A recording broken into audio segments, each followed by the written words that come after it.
কুষ্টিয়ার স্বপ্নিল সিনেপ্লেক্সে সিনেমা দেখতে শাকিব খানের বরবাদ মেহেদী হাসান হৃদয় পরিচালিত সিনেমাটা দেখবো। কুষ্টিয়া হলের পরিবেশটা আপনাদের দেখাবো, কেমন দর্শক হয়েছে বরবাদের। চলুন তাহলে আমরা দেখে আসি। আমি এখন বরবাদ সিনেমা দেখতে আসছি কুষ্টিয়া স্বপ্নিল সিনেপ্লেক্সে। আমার পিছনে প্রচন্ড দর্শক এবং হাউসফুল।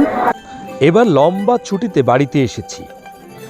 অনেকগুলো ছবি এবার ঈদে মুক্তি পেয়েছে, এক এক করে প্রত্যেকটি সিনেমা দেখব। সর্বপ্রথম আজকে সিনেমাটি দেখলাম মেহেদী হাসান হৃদয় পরিচালিত বরবাদ সিনেমাটি দেখলাম কুষ্টিয়ার স্বপ্নিল সিনেপ্লেক্সে। একটা জিনিস খুবই ভালো লেগেছে, সিনেমার সুদিন ফিরে এসেছে। সিনেমাটি দেখে সেটাই মনে হয়েছে।